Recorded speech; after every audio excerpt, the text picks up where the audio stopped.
So today we're talking about the Bovet 1930 Fleurier Seddiqi Edition. The retail price was $17,800, and you could get a small discount, making the final price $15,000. The watch came out in July 2015 and was made exclusively for the Dubai retailer Seddiqi. Now, though the watch came out in 2015, it's a 1930, so let's talk about that for a minute. The name 1930 is an approximate reference to when people shifted from pocket watches to wrist watches, and as you can see, this is really obvious as to why it was named the 1930. Some of the design elements have been drawn directly from the Bovet easel chronometer belonging to Pascal Raffi himself. The easel is one of the last pocket watches that Bovet made sometime in the 30s, and it is only fitting to draw some inspiration from its particular design. The hands, numerals, and minute indicators are directly drawn from the easel, as you can see. Now, of course, when I say numerals, I mean on the standard one. And this isn't your standard Bovet 1930 now, is it? First, just to avoid a history lesson, let's just call these numbers Arabic script. Let's not get into if they're Eastern Arabic or Hindi numerals and so on. So moving on, what you see here is a steel watch that has a metallic blue dial that is brushed circularly with the Arabic script numerals in white. The dial is off-centered as it's more towards the top. It's a time-only watch with a sub-seconds and power reserve display. But it does have a 7-day power reserve. It's pretty cool because all that power comes from a single barrel in what is a 9 millimeter case in terms of thickness. And that's impressive. All in all, this watch is really well designed, and the little details just echo this statement all over. The watch is limited, but not engraved to 50. They all come with a certificate that says 1 of 50. Now, this makes sense, as collectors in the region are very sensitive to who gets what number and why someone else has a better number than them. Now, let's get into the serious part. You've got a 42 millimeter case that's only 9.05 millimeters thick, and that's including the domed sapphire crystal, which you can barely see. Without the crystal, from back to bezel, it's only about 7.3 millimeters, and that's astonishing. It's a Fleurier case, which means the crown is on the top. So it looks more like a pocket watch rather than a wristwatch, paying tribute to the history of its name, which is the transitional period when people left pocket watches and started wearing wristwatches. Styled in such a way almost to mark a specific time in history where the pocket watch was just about to be discarded for today's modern wristwatch. The case in itself just has so much romance to it, and I could go on and on about how awesome it is, but that would make this video way too long, and I still have a lot to say. Now, moving on from this case, the Fleurier, it's worth noting in contrast that demier cases have traditional side crowns. That being said, it still has your standard 3-part case. All 3 parts have high polish. The owner, Pascal Raffi, said that the aim was to make something light and wrist-friendly. Therefore, they chose steel, but still maintain a high quality of finish, so much so as to resemble a white gold watch. And let me tell you, it really does look like white gold. The sapphire crystal is almost slightly domed, giving it a very round look, and again emphasizing on what I said earlier about it being a well-thought-out design. Let's just admire this watch for a minute, because it's really beautiful. A nice little detail is the blue sapphire cabochon, which just elevates the feel and look of the watch. At the top of my head, I can only think of Cartier and some Pateks that have cabochons. Cabochon means that it is a gem, but it is a polished one, rounded, rather than a faceted one. The crown is also fluted beautifully. Now, I know it's a bit trivial to mention this at this level of fine watchmaking, and I also know that you're probably not going to take a shower with your Bovet 1930, but the watch has a 30-meter water resistance, so if that's what you want to do, then by all means go for it. Let's talk about the dial a bit. As mentioned earlier, it's circularly brushed with a metallic blue hue, that plays around depending on what angle you look at it, and the way it plays with the light is very satisfying. The numerals and minute indicators are both stamped in plain white. Wish they were hand-painted or applied, but can't complain overall. The dials, as you can see, are also held in place by 4 blued screws and look nice and symmetric, and that is a theme in this watch. And in case you were wondering what 7 jours means, it means 7 days, which is a reference to the power reserve. It is interesting that the actual dial was made smaller than the diameter of the case, but we'll come to that in a minute. Finding symmetry on this watch is very easy, and let's start immediately by examining the 2 recessed openings on both sides of the dial. It's not only the cutouts that are symmetrical, but they are both engraved as well. On the power reserve side, it says, "To serve punctual gentlemen." On the other side, "Made by the hands of masters." Other side cutout is just an aesthetic choice, and most agree. But I think that it's more than just that. By looking at the watch from a movement architecture point of view, it sure does look like that it is the barrel that holds the main spring. The only thing is that Bovet has opted to keep the barrel cover fixed and not have it rotate when you wind that watch, so I really can't prove 100% if this is true for sure. All I can say is that it does certainly look like the barrel, but I could be wrong. But I don't think I am. But I could be.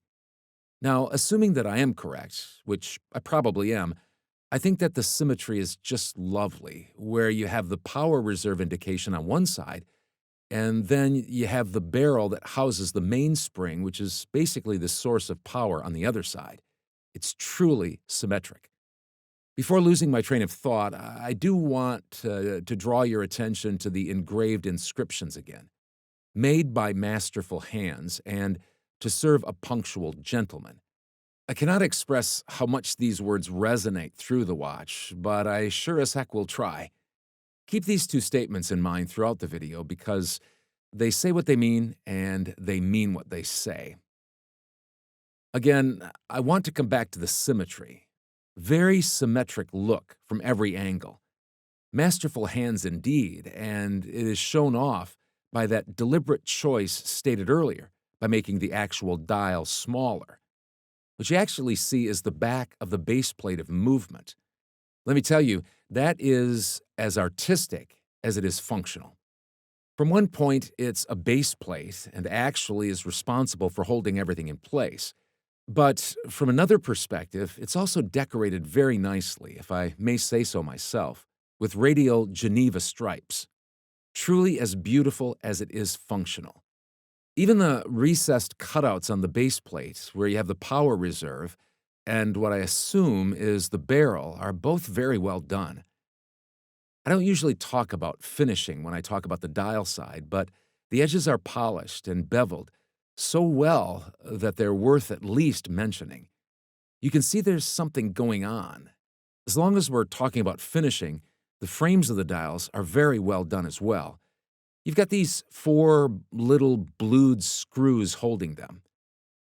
The hands have also been polished to perfection, and I love the little counterweight on the seconds hand that is usually, or rather traditionally, added for accuracy. And not sure if Bovet have done this for stylistic reasons, but it's a very accurate watch. You see, even the weight of the seconds hand can affect accuracy adversely, and having this little counterweight balances out the deviations. Moving on, one thing that you have already noticed, but I still want to point out, that Bovet really values the craft, and they love to boast about it and prove it by adding things like "made by the hands of masters." I love how they went from saying Swiss-made to Swiss handcrafted because Bovet doesn't make watches. Bovet handcrafts watches, and let me tell you, those 2 things are very different. Let's talk about the movement now. Turning the watch around, and what you immediately realize is that the theme of symmetry plays into the movement as well. You've got what is very difficult to achieve these days, is almost a symmetrical movement on the back. You see, between these two big plates of the movement, you've got this whole gap, as if a river is going through the movement, snaking its way in between. Even looking at the bridge where the balance wheel is held, you can see a symmetric bridge for the center wheel on the other side of the watch that is basically part of the gear train on the other side. It's an in-house developed and manufactured denier caliber beating at 21,600 or 3 hertz. Now, I said in-house and then called the caliber a denier rather than a Bovet because denier is actually a sister company that does most of the R&D for Bovet. The caliber is actually called the 15BM04, and honestly, I can't find where it says that. It actually says caliber 1930 on the back. Kind of weird, but watchmakers are weird and poetic in their own way, and this is another one of those quirky things that I like. One of the benefits of building up a movement from scratch is the ability to size it as you want, and here this is very clear. Notice how the movement covers the whole case circumference so well that Bovet was not forced to bring the case more towards the inside to cover any negative space. It's rare to see watches that have movements that look like they were built for their respective cases. But then again, like I said, that's one of the benefits of going in-house, or rather going in-house with a pre-planned design. I should say, as to me personally, the whole 1930 line is magnificent from a design standpoint. Emphasizing the design again, I want to state that it's quite nice that you can follow the power flow on the back clearly by following where the source of the power comes from, the barrel, all through the gears, all the way up to the balance where all the energy is released and regulated. This watch has been thought out extremely well. It's pretty cool how the last wheel in the gear train, fourth wheel, is under a bridge that has its jeweled pivot nicely decorated with the traditional Bovet Fleurier engraving, which is found on many of their watches. This wheel is also the wheel directly linked to the seconds hand. Also note the finishing on the wheels on the gear train, as they all have been circularly brushed. I know that the fact that the watch beats a bit slower than most common wristwatches at 4 hertz. This at 3 hertz may have given it some more power, but it's just not logical to attribute 7 days of power to a slow beat. What's even more impressive is having this long power reserve come from a single barrel is that it's not a chunky watch. Having this reserve from what can be called an ultra-slim case today is just a testimony to Bovet's skill in the technical side of things, and not just the aesthetics. Speaking of aesthetics, let's talk about the finishing. As far as I can see, everything is done by hand except for maybe the circular Geneva stripes. All the jewels are manually set, and all the blued screws are manually screwed in, and all the bridges are beveled manually. You've got this beautiful perlage on the base plate, which I'm sure no high-end watchmaker does not do manually. It's all very romantic and full of character, as you would expect from a fine Swiss watch. And I love that the winding clicker is straight cut, just to give a bit of contrast to all the romance. They could have done it another way, but like I said, watchmakers are quirky, and that's just how it is. Value. Forget about retail, because this watch was not just sold to anybody and everybody.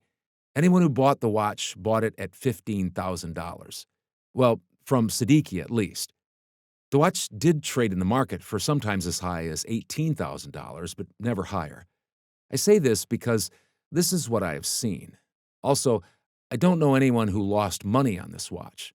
The lowest I saw this watch go for was $15,000. Now, I can't say that all 1930s hold value just as well, but the Seddiqi Edition does. These days, you probably wouldn't make any money if you bought it at $15,000, but you probably wouldn't lose more than 10 to 15%, which is fair. To summarize, it really feels like wearing a pocket watch on the wrist. The level of symmetry is also remarkable and really shows how far Bovet is willing to go to make this watch so. It's very round as well. The circular Geneva stripes, the cutouts on the dial, the little round counterweight for the seconds, the movement architecture both round and symmetric, the perlage around the movement, the little rounded sapphire on the crown. the rounded bow where the strap connects, the round bolts. They even put the watch in a round case with a domed sapphire crystal to give it some more curves, just resonating symmetry and harmony again and again. Looking at the watch makes you feel good, and let me tell you, wearing it feels even better. And oh my God, and I mean, oh my God, is this watch accurate? They promised in cursive, and that too on the dial right there in the open, that this watch is meant to serve punctual gentlemen, and Bovet do not make promises they can't keep.